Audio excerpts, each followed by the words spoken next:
ठीक है, आपने जैसे कहा राफेल, इंडिया का राफेल तो फ्रांस ने उनको दिया बना के सब कुछ।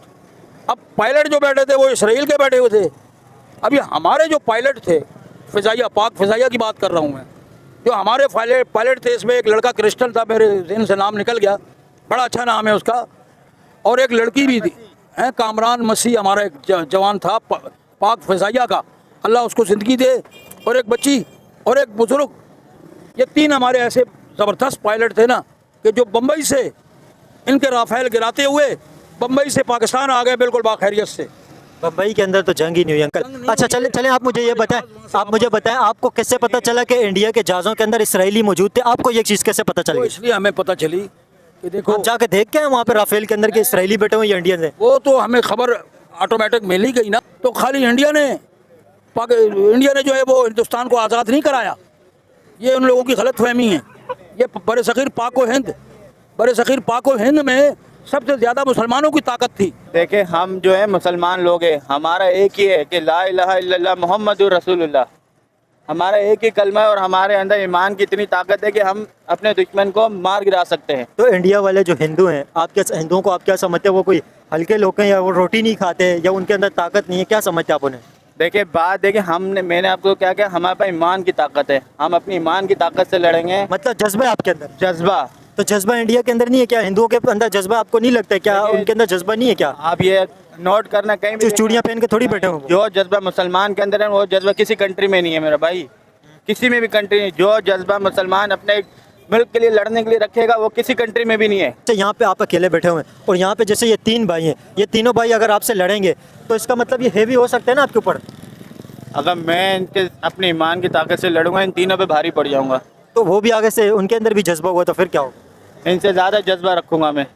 अगर आपको कैसे पता? ये तो लड़ने के बाद ही पता चलता है। नमस्कार दोस्तों, मेरा नाम अनुज धीमान और आप देख रहे हैं नेशन ब्रो। आपने भारत के अंदर बहुत ज़्यादा लोग देखे होंगे ऐसे जो बड़ी बड़ी बातें करते हैं, फेंकते हैं, लेकिन आज हम आपको एक ऐसे पाकिस्तानी का वीडियो दिखाते हैं, उससे बड़ा आपने कोई फेंकू आदमी नहीं देखा होगा। ऐसी बातें कर रहा है जिसको सुनने के बाद में आपकी हंसी नहीं रुकने वाली है। तो पहले वीडियो देखते हैं, फिर बात करेंगे इस वीडियो के अंदर जो बातें की गई हैं उसके बारे में। मैं यूएई में रह के आया हूँ, मैं वहाँ मैंने काम किया कोल्ड स्टोर का, मैं ड्राइविंग भी करता था, साथ साथ ऑलराउंडर जनरल एसी टेक्नीशियन भी था, कोल्ड स्टोर बनाता था, सेंट्रल एसी वगैरह बनाता था। मैं टेक्नीशियन हूँ ऑलरेडी।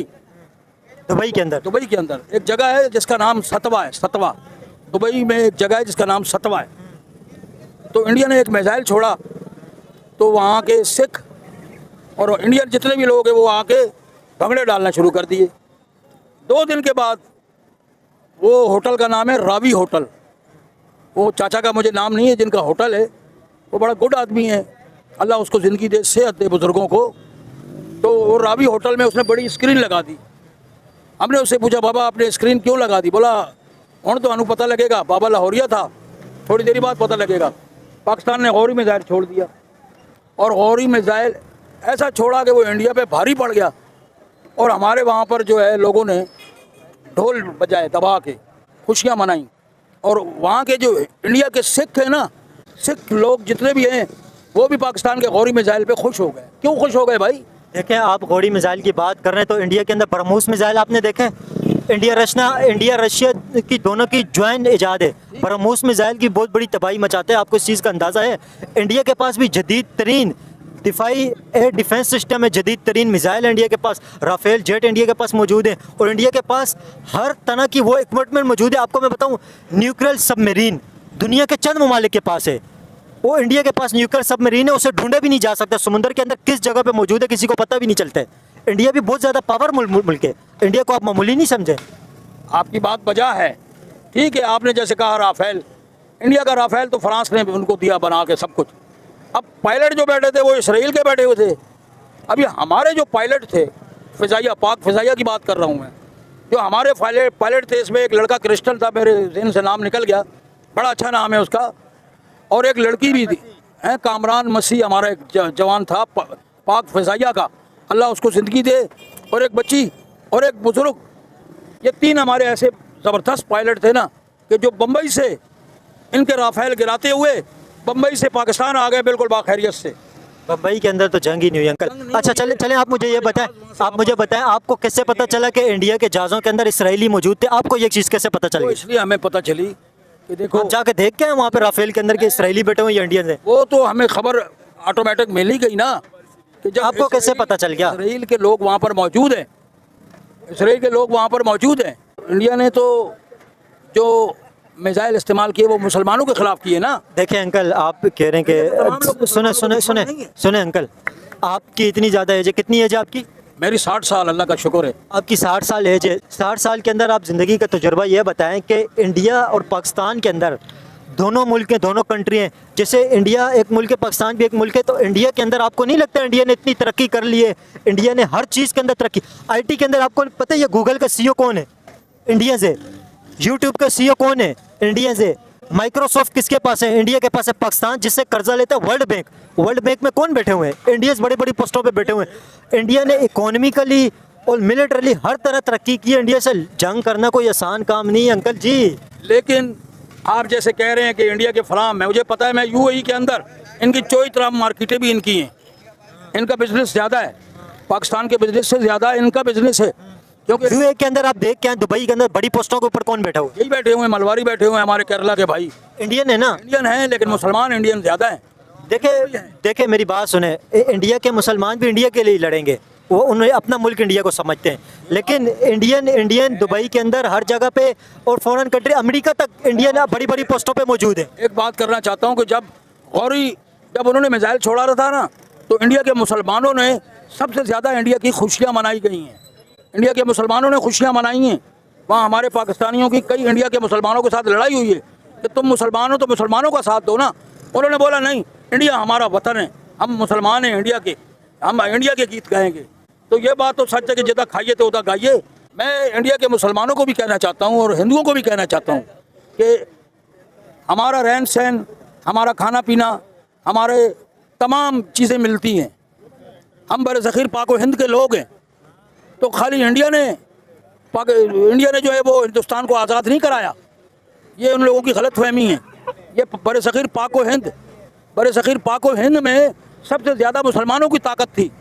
और इंडिया भगत सिंह को आपने नहीं देखा? इंडिया के भी बहुत बड़ी उसके अंदर कुर्बानी है, हिंदुओं की भी बहुत बड़ी कुर्बानी।